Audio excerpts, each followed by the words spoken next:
result of everything I'm after. I'm just trying to make the world a better place, one individual at a time, and be able to make their life better. Deep in the Blue Ridge Mountains of North Carolina, where morning mist clings to ancient peaks like forgotten memories, lives a man who claims to be America's last true frontiersman. His name is Eustace Conway, and for decades he has been both celebrated and whispered about in equal measure. The cameras loved him. Television producers called him a living legend, a modern-day Daniel Boone who could vanish into the wilderness and emerge victorious against nature itself. Viewers watched in fascination as he rode through untamed forests on horseback, his weathered hands splitting logs with surgical precision, his keen eyes reading the forest like an open book. But what the cameras captured was only the surface of a far more complex story. What they didn't show were the warnings, quiet voices from people who had lived and worked alongside this enigmatic figure, voices that tried to tell us that Eustace Conway was not the man we thought we knew. They tried to warn us. We chose not to listen. Perhaps it's time we finally did. To understand Eustace Conway, you must first understand the profound loneliness that drives a man to abandon civilization entirely. Born into suburban America, Eustace experienced what millions of his generation felt: a suffocating disconnect from the natural world that had sustained humanity for millennia. But unlike most who simply complained about modern life's emptiness, Eustace did something radical. He walked away. At 17, he left his parents' manicured suburban home and stepped into the Appalachian wilderness. This wasn't a weekend camping trip or a summer adventure. This was a complete rejection of everything modern society offered, a spiritual pilgrimage that would define the next 4 decades of his life. The achievements that followed seemed almost mythical in their scope. Eustace traversed the entire Appalachian Trail wearing nothing but a loincloth, surviving on whatever he could hunt, gather, or forage along the 2,100-mile journey. The physical demands were crushing. Imagine walking from Georgia to Maine with no modern gear, no GPS, no emergency backup plan. Just a man, the trail, and an unshakable belief that humans were meant to live this way. But perhaps his most audacious feat was his cross-country horseback ride, 103 days from the Atlantic to the Pacific, setting a world record that still stands today. Picture the mental fortitude required. Day after day in the saddle, weathering storms, navigating unfamiliar terrain, pushing both horse and rider to their absolute limits. This wasn't mere adventure, it was a statement, a declaration that the old ways weren't just possible, they were superior. These accomplishments weren't accidents. They were the methodical construction of a legend, brick by brick, mile by mile. Eustace understood something profound about human psychology. People desperately wanted to believe that someone, somewhere, was still living authentically. In a world of cubicles and smartphones, strip malls, and social media, Eustace became a living symbol of what we had lost. But symbols, as we would later learn, can be dangerous things. In 1987, Eustace found his promised land, a pristine valley in the Blue Ridge Mountains that seemed untouched by time. Standing on those original 107 acres, he felt something he described as recognition, as if he had finally found the sacred ground his soul had been seeking since childhood. When I first walked on this land, Turtle Island, I knew I had found the sacred ground I had been searching for, he would later say. It matched the vision I had carried since youth, a remote, pristine valley to be kept forever wild. The name itself carried deep spiritual significance. Turtle Island comes from a Native American creation mythology, where a great turtle saved all life from a flood by carrying the world on its back. In Eustace's vision, his preserve would serve the same function, an island of authentic living in a sea of modern destruction. What he built over the following decades was remarkable by any measure. Hand-hewn cabins dotted the landscape, their logs carefully selected and shaped using traditional techniques passed down through generations. A massive cantilever barn rose from the earth, its its 5,000 hand-split shingles weathering naturally as moss crept across the ancient wood. Blacksmith forges, open-air kitchens, corn cribs, and workshops, each structure told a story of human ingenuity and connection to the land. The curriculum was revolutionary in its simplicity. Strip life down to its absolute essentials: food, water, shelter, clothing, and suddenly the bigger picture becomes clear. But Turtle Island was never meant to be a museum. Eustace envisioned it as a living classroom where people could reconnect with the fundamental skills that had sustained humanity for thousands of years. Students and apprentices came from around the world, drawn by the promise of learning from someone who had truly mastered the old ways. How do these elements connect? Where do they come from? What happens when they're no longer available?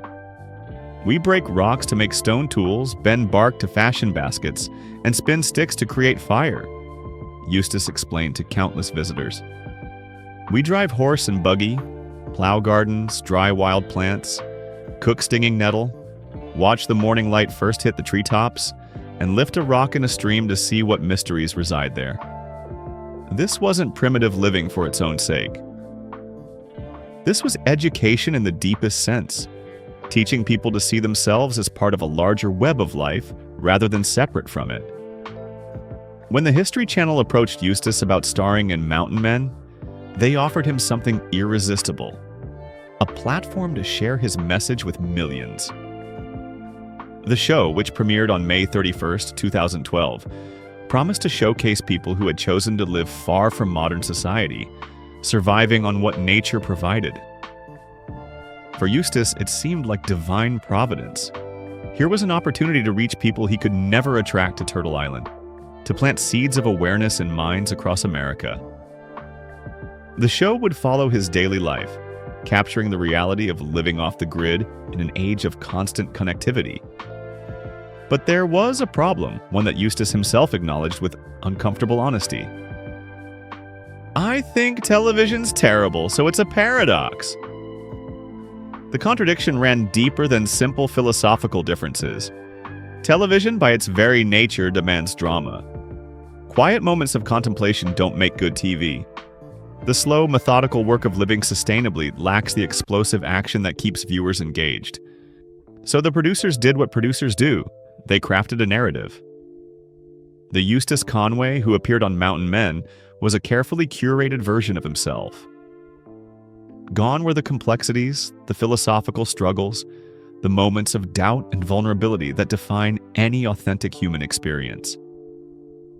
In their place stood a mythical figure, unshakable, supremely confident, almost supernatural in his mastery of wilderness skills. "When I go out in public, I try to look like a wild guy who just came off the mountain," Eustace admitted in Elizabeth Gilbert's book, The Last American Man. "I know it's an act. I'm a showman. I give people the picture of how I wish I were living. What else can I do? People expect it." This confession reveals the tragic core of Eustace's story. The man who had spent his life seeking authenticity found himself trapped in a performance, playing a role based on his own life, but somehow fundamentally different from his lived reality. The buckskins that had once symbolized his connection to the earth were replaced with jeans and t-shirts for practical reasons. The sounds of wind and birdsong that had once been Turtle Island's soundtrack were now mixed with the buzz of chainsaws and the chatter of camera crews. The primitive skills workshops now included lessons in dumpster diving, not because Eustace had abandoned his principles, but because surviving in the modern world required adapting to modern realities. While millions of Americans watched Eustace Conway master the wilderness on their television screens, a different story was unfolding behind the scenes. Those who worked closely with him, students, apprentices, romantic partners, began to see something the cameras couldn't capture: the enormous personal cost of maintaining such an uncompromising vision. The first warning signs came from the women in his life. Romance and the mountain man lifestyle proved to be fundamentally incompatible, not because of any fault in the women who tried to share his world, but because the reality of Eustace's existence was far harsher than the romantic fantasy it appeared to be.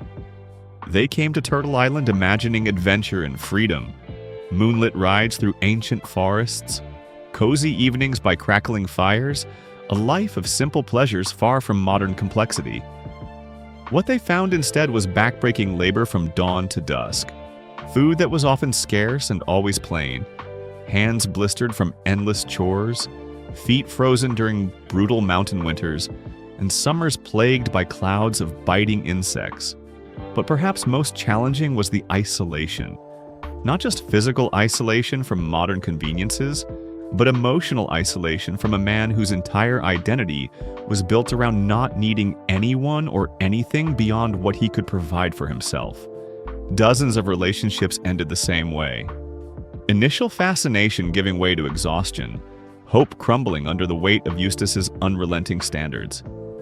The women who left didn't speak of him with bitterness, but with a kind of sad understanding. They had fallen in love with an idea only to discover that ideas, no matter how noble, make cold companions. The pattern repeated itself with students and apprentices. They arrived at Turtle Island with stars in their eyes, eager to learn from someone they saw as a modern hero, the last true frontiersman in an increasingly artificial world. But the reality of daily life under Eustace's tutelage quickly shattered their illusions. Days began before dawn and ended long after sunset. The work was monotonous and physically demanding. Hauling manure, chopping endless piles of wood, maintaining buildings and equipment with primitive tools. Eustace's teaching style was unforgiving. He had little patience for weakness or complaint. Students who came expecting inspiration often found themselves crushed under the weight of his criticism. Some left after weeks, others after days, and a few couldn't make it past their first 24 hours. They walked away calling him harsh and critical, saying his attitude had destroyed the image they had built in their minds of what a mountain man should be. But perhaps these critics were missing the point. Eustace wasn't trying to be likable. He was trying to prepare people for a reality that most of them had never imagined. The wilderness doesn't care about your feelings. Nature doesn't adjust its demands to accommodate human comfort. If his methods seemed harsh, perhaps it was because the alternative, being unprepared for a genuine hardship, could be fatal. On a warm August day in 2005, Kimberly Baker arrived at Turtle Island for what should have been a routine educational retreat with the North Carolina Teaching Fellows Program. She was 28 years old, a dedicated educator excited about the opportunity to learn primitive skills that she might someday share with her own students. The day began like countless others, with orientation near the preserve's entrance, visitors gathering to hear about the philosophy behind Turtle Island and the experiences they were about to have. It was exactly the kind of outreach that Eustace lived for, a chance to plant seeds of awareness in minds that might carry those lessons back to their own communities. One of Conway's staff members, eager to demonstrate the kind of traditional skills visitors had come to see, pulled out a sling, the ancient weapon that had served shepherds and warriors for millennia. It seemed like the perfect demonstration. Simple, primitive, impressive, a chance to show how humans had protected themselves and hunted for food long before gunpowder changed warfare forever. But in the split second it took for that stone to leave the sling, everything went wrong. Instead of flying forward toward its intended target, the rock ricocheted backward, striking Kimberly Baker directly in the right eye. The damage was immediate and irreversible. She lost sight in that eye permanently. That single moment shattered more than just Baker's vision. It cracked the carefully constructed mythology surrounding Eustace Conway and Turtle Island. Here was proof that the primitive skills Eustace taught weren't just quaint historical curiosities. They were potentially dangerous in the hands of people who hadn't spent decades mastering them. The legal consequences were swift and severe. Baker sued, eventually settling with two of Conway's staff members for $400,000. But Eustace himself wasn't free from liability. In 2009, he agreed to pay her an additional $75,000 and promised to mortgage part of his beloved land to cover the payment. When that deadline passed without action, Baker filed another lawsuit for breach of contract. The legal battle dragged on for years, finally reaching resolution in April 2012, right when Mountain Men was filming its early episodes. The timing couldn't have been worse. Just as Eustace was being celebrated on national television as a master of primitive skills, he was being forced to confront the very real consequences of those same skills in untrained hands. The accident forced uncomfortable questions that the television show would never address. If primitive living was so superior to modern life, why had a simple demonstration resulted in permanent disability? If Eustace and his staff were such masters of traditional skills, how had they allowed such a catastrophic mistake to occur? More troubling still was the realization that this accident might not have been an isolated incident. How many other close calls had there been over the years? How many students had been injured in ways that didn't make it into lawsuits or newspaper headlines? While Eustace was building his television persona and fighting legal battles over the 2005 accident, a different kind of storm was gathering on the horizon. In 2012, an anonymous phone call to Watauga County Planning Director Joe Furman would trigger a chain of events that threatened to destroy everything Eustace had spent decades creating. The caller reported what they claimed were numerous building code violations at Turtle Island. A week later, an unmarked envelope arrived at Furman's office containing something that must have made his blood run cold. A crudely drawn but surprisingly detailed, color-coded map showing buildings, road grading, and electrical work, all by allegedly done without proper permits, inspections, or engineering oversight. Someone with intimate knowledge of Turtle Island's layout had turned informant, providing authorities with a roadmap to every structure on the property. The betrayal was as devastating as it was mysterious. Who had created this map? Why had they chosen to remain anonymous? What had motivated them to potentially destroy Eustace's life's work? When county officials arrived at Turtle Island for their first inspection, what they found confirmed their worst fears. Scattered across the preserve were dozens of structures, cabins, barns, workshops, kitchens, all built using traditional methods that bore no resemblance to modern building codes. The lumber was milled on-site rather than being graded and marked according to regulations. The foundations were stacked stone rather than poured concrete. The electrical systems were jury-rigged combinations of solar panels and micro-hydroelectric generators built by college students. To Eustace, these structures represented the pinnacle of human craftsmanship.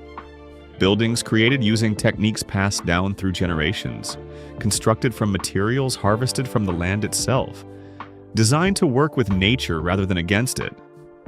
They were living examples of how humans had sheltered themselves for thousands of years before the advent of building inspectors and safety codes. To county officials, they represented a potential catastrophe waiting to happen. The 78-page report filed by building consultant painted a picture of systematic neglect for public safety. Many structures were deemed not structurally sound. Electrical systems didn't meet code.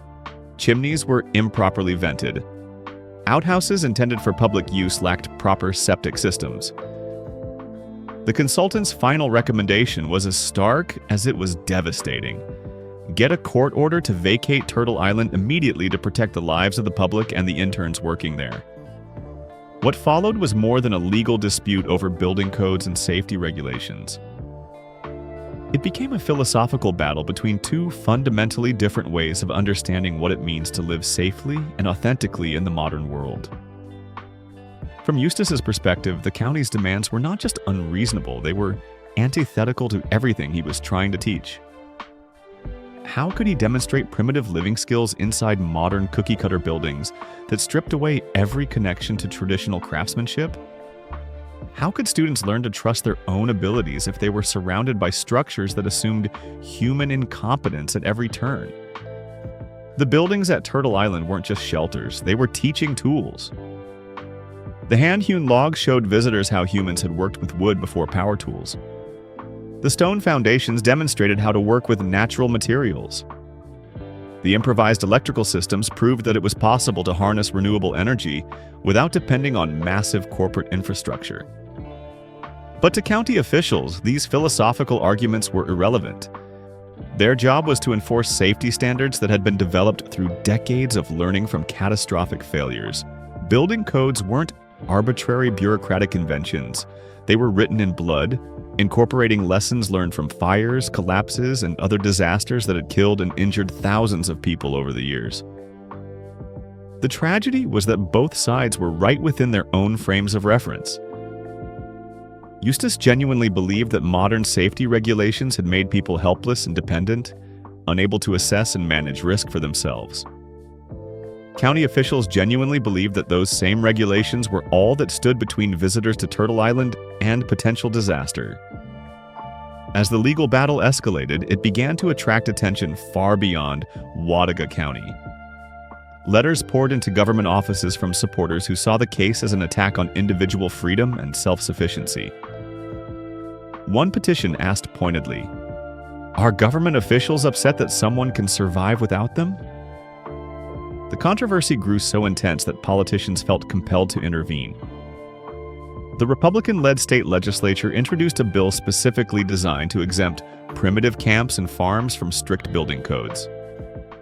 Structures like barns, sheds, and outhouses would no longer need to meet modern standards if they were part of educational or agricultural operations.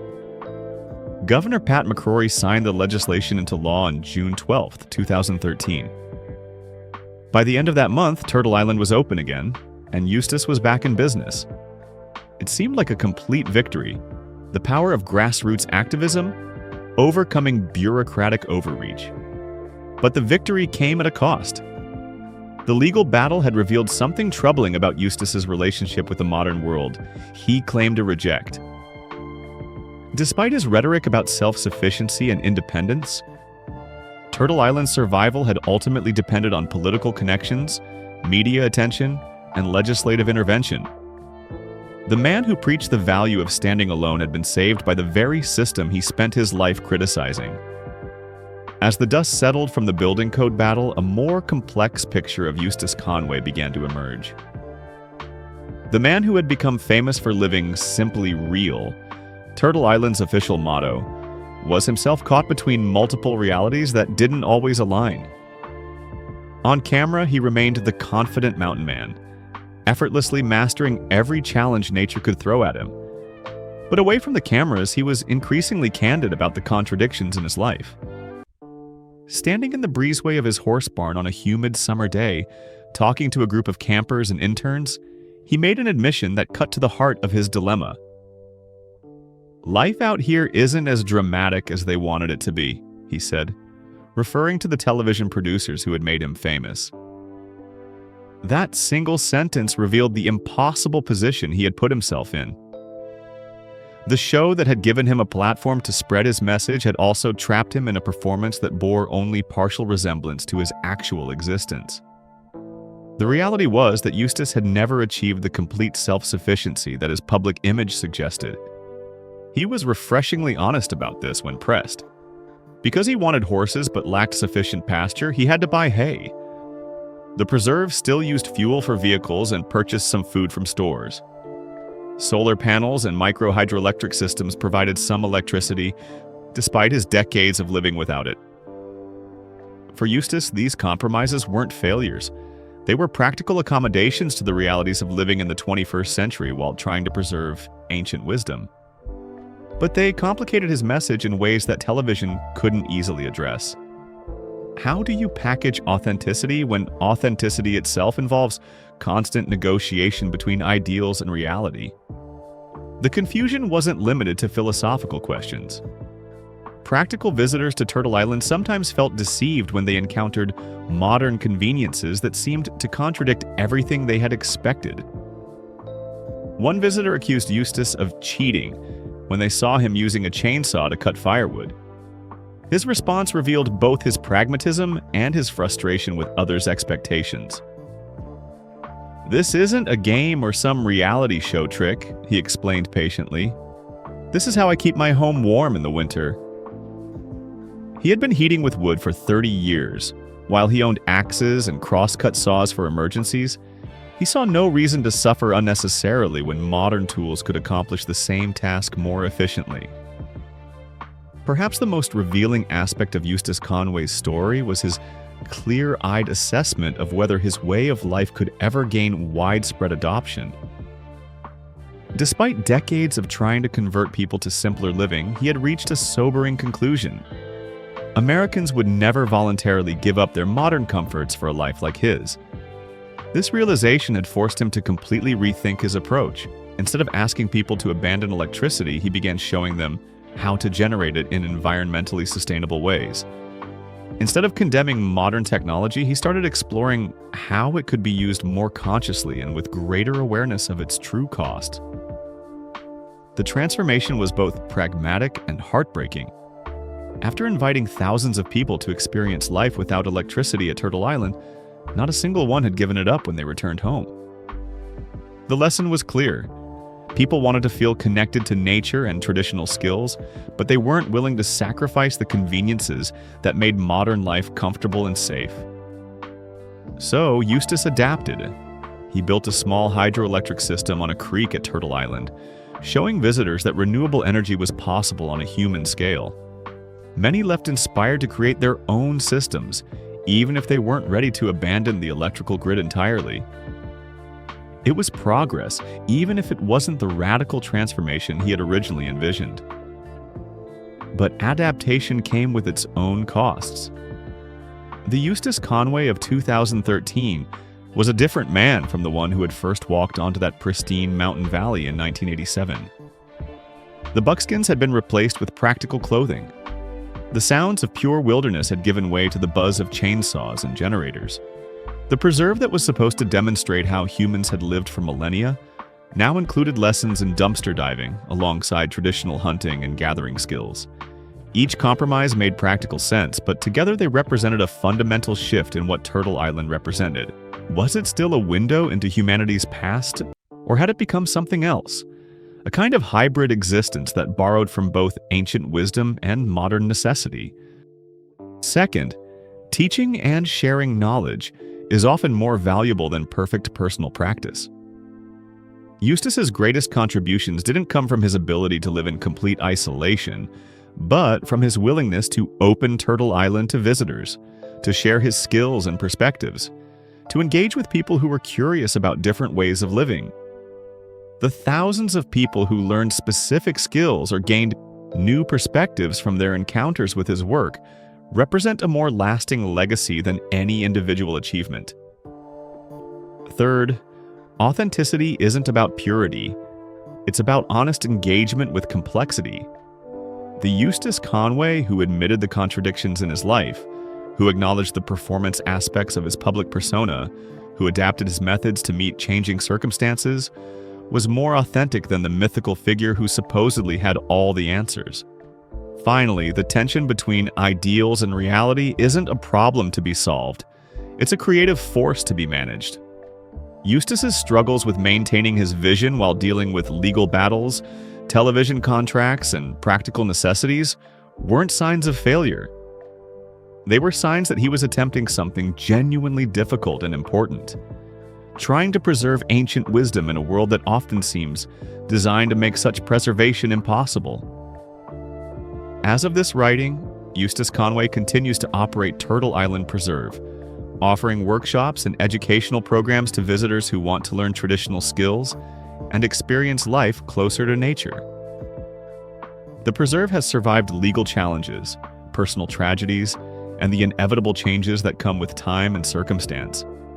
But the Eustace Conway of today is different from the mythical figure who first captured our imagination.